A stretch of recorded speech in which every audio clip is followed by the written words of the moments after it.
ഇടുക്കി എന്ന് കേൾക്കുമ്പോൾ ആദ്യം പറയണം 1972 ജാനുവരി 26 നിലവിൽ വന്ന ജില്ലയാണ് ഇടുക്കി. 1972 ജാനുവരി 26 എന്നാണ് ഞാൻ പറഞ്ഞത്. January 26 republic day. റിപ്പബ്ലിക് ദിനത്തിൽ നിലവിൽ വന്ന ജില്ല എന്ന് ചോദിച്ചാലും ഏത് തന്നെയാണ്? ഇടുക്കിയാണ്. ഇടുക്കി ജില്ല റിപ്പബ്ലിക് ദിനത്തിലാണ് നിലവിൽ വന്നത്. കുടിയേറ്റക്കാരുടെ ജില്ല എന്നാണ് അറിയപ്പെടുന്നത്, അതായത് കൊളോണിയൽ ഡിസ്ട്രിക്റ്റ് എന്നാണ് അറിയപ്പെടുന്നത് അല്ലേ. കുടിയേറ്റക്കാരുടെ ജില്ല എന്നറിയപ്പെടുന്ന ജില്ല ഏതെന്ന് ചോദിച്ചാൽ നമ്മുടെ ഇടുക്കിയാണ്. മാത്രമല്ല കേരളത്തിലെ ഏറ്റവും വലിയ രണ്ടാമത്തെ ജില്ല, ആദ്യത്തെ ജില്ല പാലക്കാടാണെങ്കിൽ സെക്കൻഡ് ലാർജസ്റ്റ് ഡിസ്ട്രിക്റ്റ് എന്നറിയപ്പെടുന്നത് ഇടുക്കിയാണ്. കേരളത്തിലെ രണ്ടാമത്തെ വലിയ ജില്ല എന്നറിയപ്പെടുന്നത് ഇടുക്കിയാണ്. കേരളത്തിൻ്റെ പവർ ഹൗസ് എന്നറിയപ്പെടുന്നത് ഇടുക്കിയാണ്. കേരളത്തിൻ്റെ എന്തെന്നറിയപ്പെടുന്നു?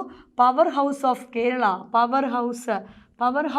കേരള എന്നറിയപ്പെടുന്ന ഡിസ്ട്രിക്റ്റ് എന്ന് ചോദിച്ചാൽ അത് ഇടുക്കി ജില്ലയാണ്. ഇനിയുള്ള അവസരങ്ങൾ നിങ്ങൾക്കുള്ളതാണ്. പഠിച്ചു തുടങ്ങാം, പഠിക്കേണ്ടത് മാത്രം. ഞങ്ങൾ പഠിപ്പിക്കും, അറിയേണ്ടത് മാത്രം. PSC Talks. ഇടുക്കി ജില്ല ഫോം ചെയ്ത വർഷം 1972 ജാനുവരി 26 എന്ന് പറഞ്ഞു. കേരളത്തിലെ ഏറ്റവും വലിയ രണ്ടാമത്തെ ഡിസ്ട്രിക്റ്റ് എന്ന് പറഞ്ഞു. പവർ ഹൗസ് ഓഫ് കേരള പറഞ്ഞു. കൊളോണിയൽ ഡിസ്ട്രിക്റ്റ് ആണ് ഇടുക്കി എന്ന് പറഞ്ഞു അല്ലേ. ഇനി ഇടുക്കി ജില്ലയിൽ ഏറ്റവും കൂടുതൽ എന്തൊക്കെയാണ്? അതിൻ്റെ ഒരു ലിസ്റ്റായിട്ട് തന്നെ നമുക്ക് പഠിക്കാം.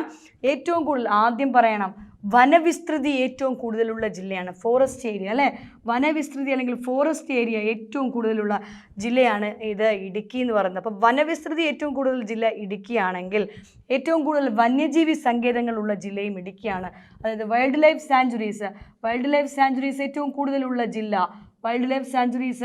ഏറ്റവും കൂടുതലുള്ള ജില്ല ഏതെന്ന് ചോദിച്ചാൽ അത് ഇടുക്കിയാണ്. വന്യജീവി സങ്കേതങ്ങളുണ്ടെങ്കിൽ ദേശീയ ഉദ്യാനങ്ങളും ഏറ്റവും കൂടുതലാണ്. ദേശീയ ഉദ്യാനങ്ങൾ, നാഷണൽ പാർക്സ് ഏറ്റവും കൂടുതലുള്ള ജില്ല എന്ന് ചോദിച്ചാൽ അത് ഇടുക്കിയാണ്. അപ്പോൾ ഞാൻ പറഞ്ഞു ഫോറസ്റ്റ് ഏരിയ പറഞ്ഞു, അതായത് വനവിസ്തൃതി പറഞ്ഞു, വന്യജീവി സങ്കേതങ്ങൾ പറഞ്ഞു, ദേശീയ ഉദ്യാനങ്ങൾ പറഞ്ഞു അല്ലേ.